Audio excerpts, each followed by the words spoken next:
Hello, and welcome to Life of a Boss, the podcast, hosted by entrepreneur, public speaker, and mentor, Jason Harden. This podcast is all about helping audiences create and reach their own definition of success through positive thinking, perseverance, and personal development. Having survived extreme obstacles from an early age, such as cancer, poverty, abuse, family dysfunction, and even homelessness, Jason has learned how to master the art of resilience and defy all odds to become the boss he is today. So, get ready for some serious game and remember to keep an open mind. Now, without further delay, here is your host, Jason Harden.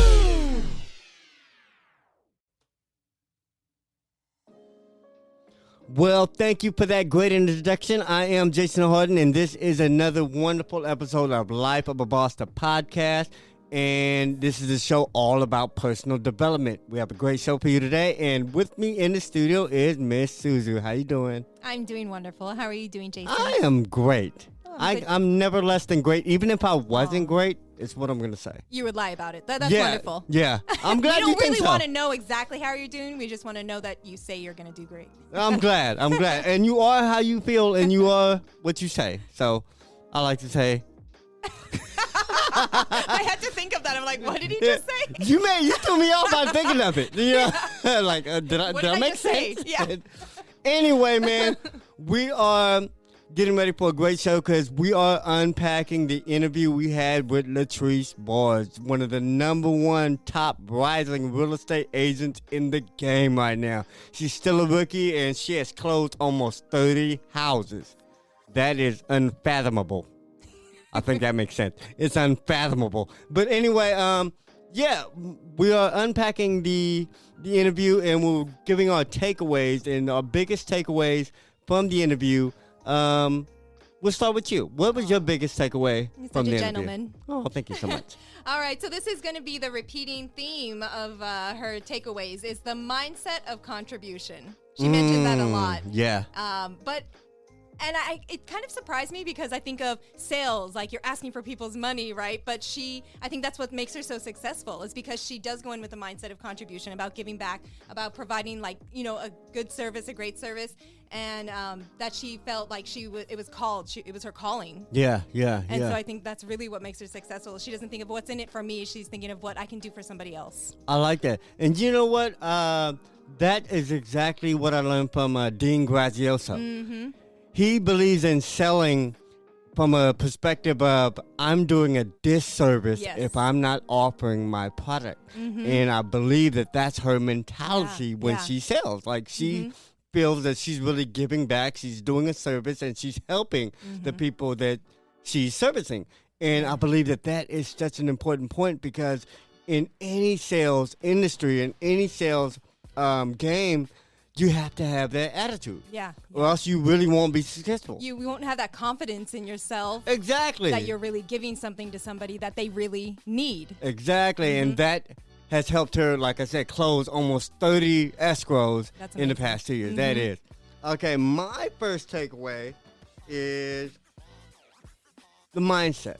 And I guess it's the same as what you said. Mm-hmm. It's that spirit of giving, and it comes back to the mindset. It comes back to that mentality she has in what she does. And if you don't have the right mindset, if you don't have the right attitude, it's not going to work out, whatever it is. Mm-hmm. What else you got? Okay, next, she really dived in and she immersed herself. She immersed herself in the culture. She, self-educated herself, read all the books, seminars, and I think that also put her in that right mindset. Oh yeah, she didn't go in halfway. She went in and wanted to learn as much as possible to really give her that knowledge. And that confidence. Exactly. And I think that's huge to be successful in any field. Of course, and one thing that makes it huge, or the huge part about it, is the self-education part. I think it's so important to, even if you learn something in the classroom, it's very important to do that extra due diligence and learn your craft or whatever it is. And there's so many sources. Of course. And one of those sources was like, she took people out for coffee and to lunch, and she picked people's brains who knew more when she didn't know anything about it. And that's what it takes. It's not just what you read in a book. It's how you live life and it's how you move. So there's more knowledge than you can find in a book. Mm-hmm. So connect with those people and do those non-conventional things to get that information. Mm-hmm. You got another one, or should I go right Okay, ahead. well, let me go. One of my favorite takeaways was what is it? It's your focus. Mm-hmm. Basically, she said, what is it? What are you focused to do? Mm-hmm. And she was focused to be successful at real estate.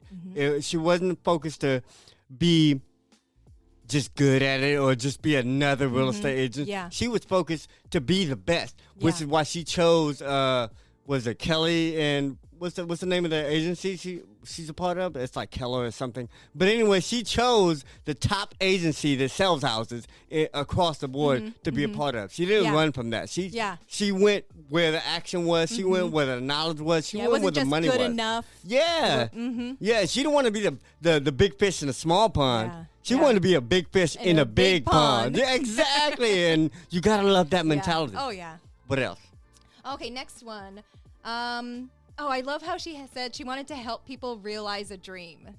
Oh. And again, it goes back to that mindset of contribution. Yeah. You know, that somebody, she said, you know, some people think that they'll never own a house or that they don't have what it takes or maybe the means in order to own a house. And so it's helping people realize a dream. It's that bigger purpose, you know, and that driven, you know, mindset. Yeah. And she was educating people. Because just like you said, not everybody knows what's required or what isn't. And some people just automatically think, I can afford it. Yeah. Because when we're talking about houses, like, it's expensive. So some people just really have that, I guess, that negative thought process is, I can never own a home. Yeah. And she has put some of those people in homes. So I appreciate that. Yes. One thing I got was she is only in competition with herself. And I think that's so important because she only focuses on her own performance. Yeah. During the interview, she said she literally had to Google what average was because she didn't know what average was. She didn't know that a rookie does not normally close almost 30 houses in the first 24 months, which she did. Yeah. You know, so she had to Google it, and she found that the average rookie would close like 4 or 5 houses. You know, and I think if she maybe looked that up to start with, she may have not even, you know, that may have been her standard of like, oh, okay, well, if I do a little bit better than that, I'm doing a little bit better than somebody else. Yeah. And that brings me to another point where she had to let go of limiting beliefs. You know, and it didn't apply that way because she had them to start with before she even got into the real estate agency. But just that, what you said, would give somebody a limiting belief. Yes. She didn't start there. She started doing what she does, operating how she operates, and that got her the results she got. Yeah. Then she looked back and see what other people did. Like, whoa. Probably just because of other people's reaction to how well she was doing. Exactly. So, you know, I'm trying to tell you guys, go for the gusto. You know what I'm saying? And I was just telling Suzu before we started is that when I play a video game, I play on expert. You know, I start the game on hard, expert, whatever that is, because if you start there, you won't know anything else. Yeah. You only know to operate and act and move at that capacity, and everything else seems easy for you. Yeah. So that's what I love got. that. What else you got? Okay, next one. She was open to learning and bettering herself. And again, that's another having that mindset of contribution. Yeah. You know, because you always want to better yourself. And I think the drive behind that is because, you know, when you're bettering yourself, you're going to do a better job for other people. You're going to be of better service to other people. And so I love that because I definitely always try to keep that mindset. It's not easy and it's very intentional, but to open to learning and learning from not just one way either. Learning from everything that you do, learning from your failures, from your successes, and being able to learn and move past that and to better yourself. Absolutely. And that goes back to me. It goes back to self-education. How important is self-education in succeeding? And the answer is very important. Yeah. You have to learn what's not being taught to you. You have to go outside of what's normal to get that information. And that brings me to my next point is that she is comfortable with being outside of her comfort zone. How many people are victims of their own comfort? Yeah. How many people do we Yes. know who live a comfortable life or just who are just okay and they're cool with being okay? Yeah. And I'm gonna tell you, those people are gonna die okay. Yeah. You know, they're not gonna have that exceptional future because they're so comfortable. Yeah. And I think it's still not real, like, because even all of those people that are comfortable and think they're comfortable with being comfortable, what do they watch or what do they listen to? It's always people that are thriving, that are doing these amazing things. That Man, people are you're just right. naturally drawn to it. So Yeah. you can say, oh, I'm comfortable, I'm good. But yet, what are they drawn to? It's people that, are doing these amazing, jobs or, acquiring amazing things. You're right. And that brings me to another point, and that is, if you're happy, you won. Game over. You won. But there's so many people who are comfortable and they're not happy. Yeah. And just what she said you have to ask yourself, are you living the life you want? And it really comes down to your choice. Yeah. Because you can be happy working minimum wage with an apartment. Yeah. If you can afford an apartment on minimum wage, but you can't no more. But at least not in this state. No. But happiness is what it's all about. And your own definition of success is what it's all about. So if you're happy and truly content with where you are, that's great. But most people who say they're happy aren't. Yeah. Most people who are just comfortable would thrive for so much more, which is why, like you said, we watch other people who have so much more. Yeah. And I think that's so important. Yes. What else you got? All right. I thought it was funny how she said that she didn't always want to be the smartest person in the room. Oh, man. I totally believe that. And you definitely do not want to. I mean, it's okay sometimes. If you're in a room with children, you might feel like you're the smartest person in the room. Yeah. But you definitely don't want that to be your only circle, right? You want to be have people that inspire you, have people teach you, and are where you want to be. Exactly. So I like that because it made me think of my circle, and I want to be aware of that. I don't want to shortchange myself because I'm not trying to be around people who are going to push me to that next level. Exactly. And success has a lot to do with your circle. It has a lot to do with the people you keep around you constantly. And if you don't have people around you that push you, you're not going to be inclined to make it to that next level. But if you're the brokest in the room, if you're the dumbest in the room, if you, and I know about being that person because I run for office, so I've been in the office with, and at the diets and tables with millionaires and mayors and city council members and all these other folks who have so much more, not because I can match with them, but I can, but because they have something they can teach me. Yeah. Even if they're not trying to teach me, it's going to rub off. It's going to rub off. Whatever made them successful, I'm going to see firsthand. I'm going to get to experience firsthand. So that's why it's so important to be around folks that have you level up, which is what she did. Yes. Another thing I want to bring up is she didn't like the idea of accountability partners. Because she said really they don't exist. Yeah. Nobody can hold you accountable. You hold yourself accountable, and that is so important. What do you think? I agree.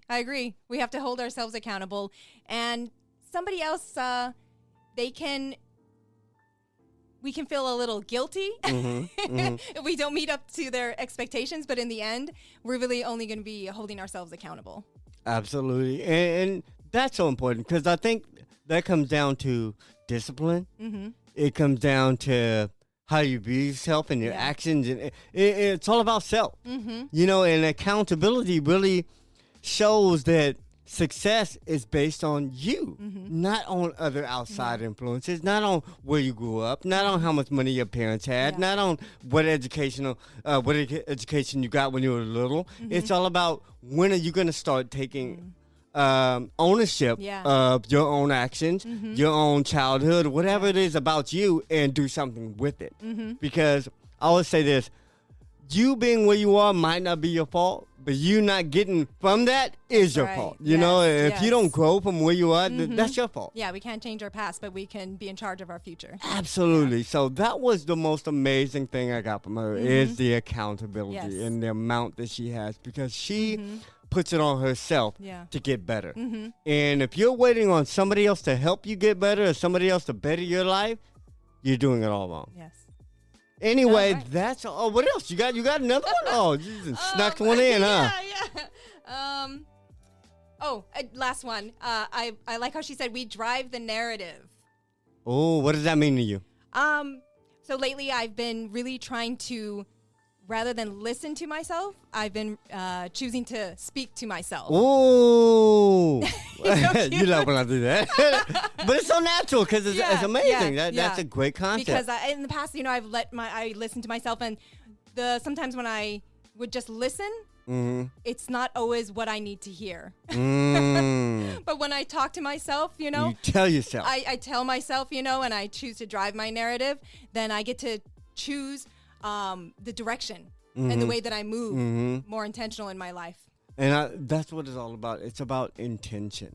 When you tell yourself what you want, what you're going to get, it's easier to get there than if you listen to yourself. Like sometimes I don't always feel like going to the gym. If I listen to that, then I wouldn't go to the gym. But other times, instead of that, I tell myself you're going to the gym. Yes. I don't care if I'm feeling bad, if I'm tired. Like I would tell myself, and that's a big difference. Yeah. And I think that's the same concept of what she was talking about. You have to drive the narrative. Yes. You have to speak. Take ownership. Yeah, you have to speak life into what you're Yes. doing instead of just going with the wind. You got any more? No, that was the last one. Anyway, man, we had a great interview with Letrice Barge. If you guys... Letrice. Letrice, oh man, I'm reading You this made wrong. up a whole Yeah, new I made up name. a whole new name. I Combined, like, think two that's other what I names. wrote. That's why I think I just wrote her name wrong and it just stuck in my head. But yeah, we had a great interview with Letrice Barge and it was all jam-packed with gems. So if you didn't catch the interview, please go back and listen to it and then listen to this takeaways and then tell me what your takeaways are. Because she has so much to say and it was all valuable. I love it. I love you. I love you too, baby.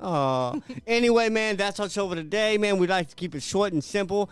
Please check out lifeofaboss.net. Please check out our podcast. We're coming out with new episodes every Monday and every Thursday. So, yeah. Anyway, I love y'all. And remember, success is a lifestyle. Peace. Did anything stand out to you in today's show? If so, let us know. Your questions, comments, and concerns are important to Jason as he is determined to always deliver to you only the most impactful information and content. Until next time, please subscribe, like, comment, share, and leave a review whenever possible. You may visit lifeofaboss.net for more episodes and great resources to help you become the absolute boss that you were meant to be. You can also follow Jason on Facebook, Instagram, and Twitter at HardwayHarden. Thank you. And to never forget that success is a lifestyle.